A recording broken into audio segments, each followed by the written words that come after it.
Voice of Indiana County, WCCS 101.1 FM, AM 1160, and WCCSradio.com. And our conversation with Adam Makos this morning is brought to you by Marcus & Mack, voted Best Personal Injury Law Firm in the Best of Indiana County contest. Marcus & Mack, a law firm representing injured people. Adam and I were just talking about Jimmy Stewart and his career, not as an actor, but as an Air Force pilot, piloting bombers in World War II in Europe, which is the subject of the book, A Higher Call, an incredible true story of combat and chivalry in the war-torn skies of World War II.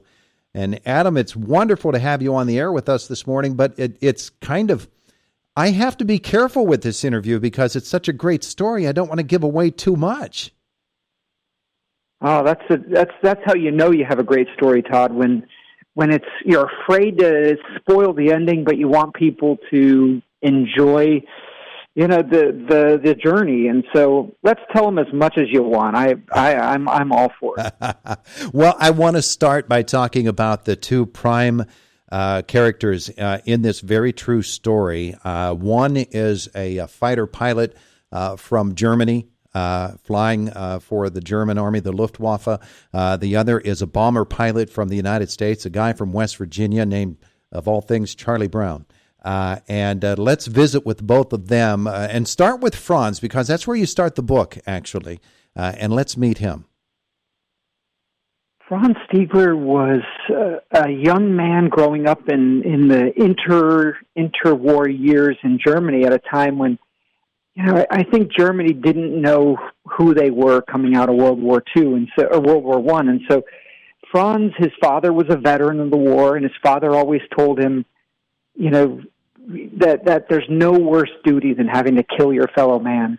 And Franz just loved flying. He and his brother flew gliders together. But then as World War II appeared and Hitler took power, Franz found himself in a really tough spot because Germany went down the wrong road. And Franz's brother was actually drafted because he knew how to fly airplanes. These guys were flying when they were 18. His brother ends up flying in the Battle of Britain in a Ju-88 bomber, and he's killed taking off for a mission from his base in France. And so Franz gets the news, and he's at the time a pilot for the National Airlines for Lufthansa. And he says, I want to be a fighter pilot. I want revenge for what happened to my brother. And so this normally a good guy, a moral, a Catholic family from southern Bavaria, he ends up saying, I want to go off and fight and kill the British who killed my brother. And on the other side, in the other corner, if you will, of this story, the American pilot, Charlie Brown, who's from West Virginia, a West Virginia farm boy, like so many of his era, a very, very young man who finds himself in a position of leadership, flying a bomber, responsible for a crew that became known as the Quiet Ones. I really like the backstory on his crew. They were a cross section of America, and they were. Sometimes it's tough to write about a crew that's quiet, but at the same time, it's easy to root for them. They were all just a bunch of good guys, and they were all a bunch of kids. Charlie was 21 years old, and for the longest time, he hid his age from his own crew because he thought, man, if these guys know, some of whom were 22, 23, if they know that I'm 21 years old and about to take them over Germany at 25,000 feet, they're going to want to transfer to another plane. Mm. And so that was their duty. It was to bomb Germany during daylight. And it was on Charlie Brown's first mission with the Quiet Ones that the unthinkable happened. His plane was attacking the target at Bremen when they were hit by flak, knocked out an engine, and they slipped from formation. And they were then attacked by German fighters. The plane was shot to pieces. One man was dead. 2 or 3 others were wounded. One man had his leg blown off.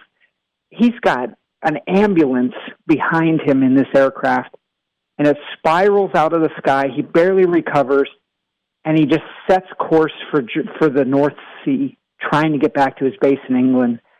And that's when everything changed for him. That would change the rest of his life. The two of them, Franz and Charlie, are going to meet in a very unique way in the skies there. But you mentioned the plane itself. It was nicknamed the Pub, and it actually becomes a character in this whole story, doesn't it?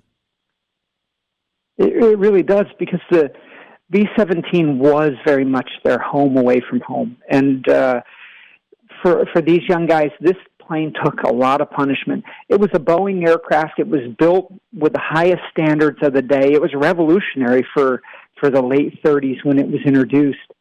And they used to say that a B-17, just the construction of it, was better than other aircraft. And that's why B-24s were flown by Jimmy Stewart, and he flew those over Germany. And a B-24 was just known as a flying coffin. You did not want to be in it if it was getting shot at by German fighters, because the wings would fold, the plane would fall apart, you couldn't crash it in the water, you couldn't crash it on land. The plane was just designed in such a way that it would disintegrate, whereas a B-17 could take a punishment. And that day, December 20th, Charlie's plane was just basically, the half the tail was shot off. It was just hanging in the sky by a string. And I have no problem ruining the story. What he did was he flew over an airfield, and Franz Stiegler was looking up from the ground. And Charlie just passed over and kept going for the coast. And Franz hopped in his Messerschmitt 109, and he chased this bomber down. He had already shot down one bomber that day. He had already shot down at least 15, 16 planes by then in the war. And it was his job to destroy this plane and blow it out of the sky. But when he saw how badly damaged it was, when he saw that this B-17 was barely holding together, he couldn't shoot. He said to himself, if I shoot this plane down, I'm not a soldier anymore. I'm a murderer. And in some ways, he saw the face of his own brother in these American crewmen, because Franz flew up alongside this plane, and he looked over at these guys, and their eyes met. They were 75 feet apart. And he saw his own brother, and he said, I'm not going to be the guy who killed my brother. I'm going to do something very unusual. And he decided to escort this plane out of Germany. And then at the end, he saluted and flew away. You so very masterfully describe this incident. He approaches the bomber from behind, and he notices that the back end of it is just basically blown off, and he gets very close to it so that he can see the unfortunate tail gunner who has been killed in this. And then he starts surveying the plane itself. He flies up one side of it, and he sees what's going on inside with the wounded men caring for each other. He flies up alongside the cockpit. He looks in at the pilots. There's some hand communications. He's trying to voice to them, but they're obviously very much concerned with what they're going through. And not sure what his motives are and what's going on. This whole episode, as you write it for us, just pulls us in, and we're in awe. A, of Charlie Brown and his flying ability, but B, of Franz and the tremendous risks that he's taking with his own country. Absolutely. If he had been reported, it would have been the firing squad for him. American bombers had leveled the city of Hamburg just a few months earlier. And so when tens and tens of thousands of your countrymen are killed, and you let a bomber go so it can come back and possibly bomb Germany again, which Charlie did 20 more times, you're walking a fine moral line between your duty and your conscience. And in Franz's case, he just said, if I shoot this plane down, it would be like shooting a man in a parachute. Mm. And so those words, that's what spared Charlie's life. The amazing thing is that neither man could talk about what happened when they got back. Franz, of course, he would have been killed if he talked about what he did.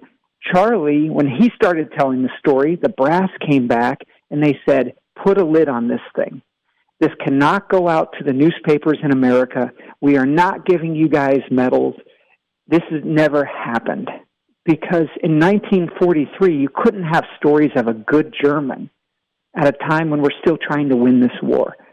And so the story was buttoned up for the next 40 years until in the late 80s, Charlie Brown told the story at a bomb group reunion. He felt safe enough to do it. And his buddies urged him. They said, you have to find this German who saved your life. You owe it to him. And he did. Amazing. He did, story. against all odds. And maybe we'll keep that part secret. How did he find Franz Stiegler? There were 20,000 German fighter pilots in World War II, and only 2,000 survived. All Charlie knew was this man's face. He didn't know his name, didn't remember the markings on the aircraft. All he knew was the time and place and the look in that guy's eyes. And so to find somebody in this big world in the pre-internet era, it was more than a needle in a haystack. And the Higher Call story, the book, it tells, one of the things I'm proud about is it's about that moment. It's about how he found him, but it's also about their battles that led up to this point and the battles afterwards for Franz. It was what made Franz Stiegler into the kind of pilot who would do this. So we follow his flying in Africa as he's battling the British, and we see this young man on a path to revenge. And then after this encounter, how did Franz get back in the cockpit and fly for another year and a half when he knows he's flying for the wrong team, when he knows his enemy is not a terrible person? You know, he's already looked into their eyes, he spared them. How did he go back and fly the rest of the war, and how did he survive it? We are going to lose Adam here in a moment because he has a hard out, but we want to make the connection between the show on TV, the Masters of the Air presentation on the Apple TV series, and this book. Adam, it really is remarkable. Well, Todd, it's been a lot of fun watching Masters of the Air because for me, I've always had to imagine these things, the stories that Charlie told me and Franz, because I interviewed them when I was just a kid. I tracked them both down and sat down with them. They became like grandfathers to me. And so now when we watch this at Masters of the Air show, we get to see what it really looked like to wake up on a bomber base in 1943. We don't see the German side. That you can only find in a Higher Call. You can only go into Franz's world there. But that's why I'm so proud of this book. Very few books tell the story, any story of World War II from both sides. And that's really the way you have to see it. To understand a war, it can't just be us versus them. You gotta understand both sides of the same battle, and that's when you realize how sad it is and how we need to avoid this as a world going forward. It's a lesson we don't really learn. Adam Makos, A Higher Call, the incredible true story of combat and chivalry in the war-torn skies of World War II. I have to let you go, but man, I wish we could go on. Have a wonderful day today, Adam, and thank you for joining us. Hey, Todd, I enjoyed it a lot. Let's do it again sometime. That's a good plan.